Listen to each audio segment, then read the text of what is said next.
போலாமா? ஏஸ் எப்படி இருக்குன்னு கேட்டீங்கன்னு வச்சுங்களேன். இப்ப நான் ஏதோ வந்து இது சீட்டு கேம்ல ஏதோ பிரச்சனை ஆயிடும், அதுல வந்து வருவாங்கன்னு நினைச்சு ஒரு சீன் இருந்துச்சு, கொஞ்சம் இன்ட்ரெஸ்டா இருந்துச்சு. மத்தபடி பாத்துன்னு வச்சுக்க, இந்த படம் வந்து எதை நோக்கி போகுது, 2.5 மணி நேரம் படமாச்சு, ஆனா ஏன் முன்ன முடியலன்னு பார்த்து ரைட்ல திரும்பி பாக்குறேன், இவன் கண்ணாடி அழுதுன்னு இருக்கான். ஏன்டா அழுதுன்னு கேட்டா, முடியல மச்சான், நெஞ்சுலாம் வலிக்குதுன்னு சொல்றாப்புல.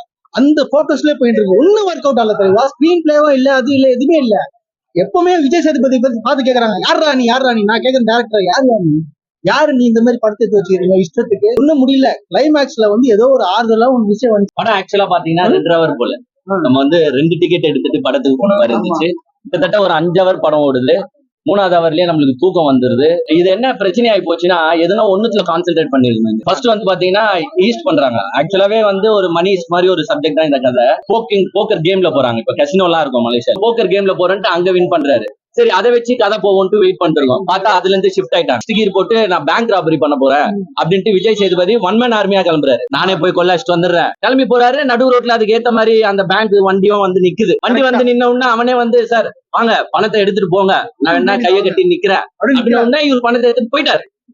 உலக வரலாற்றிலேயே நான் நிறைய ஈஸ்ட் படம் பார்த்திருக்கேன், லைக் பண்ணி பார்த்திருக்கேன்.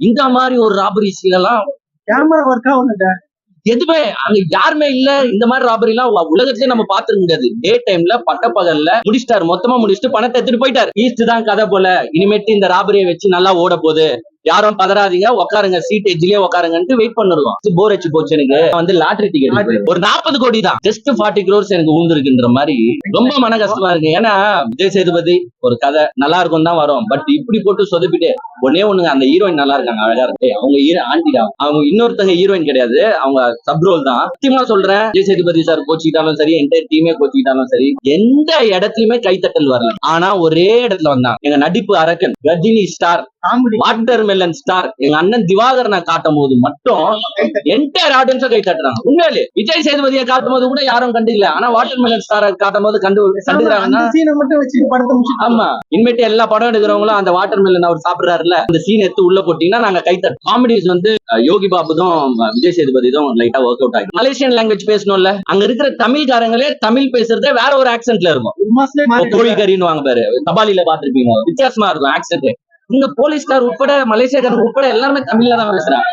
அது நம்ம சென்னை தமிழ் வேற. ஆறுமுகம் சாரும் இவரும் பார்த்தா ஃப்ரெண்டுன்னு கேள்விப்பட்டேன். அதுக்கு ஃப்ரெண்டுனா எப்படி வச்சு செய்வாங்க. விஜய் சேதுபதி யாருன்றதுதான் ட்விஸ்டே. லாஸ்ட்ல நீ யாருடா அப்படின்னு கேட்பாங்க. அப்ப இவர் திரும்புவாரு, பின்னாடி வந்து return and directed by director பேரு, அவர் தான் யாரு வேலைக்கு ஆவாரு.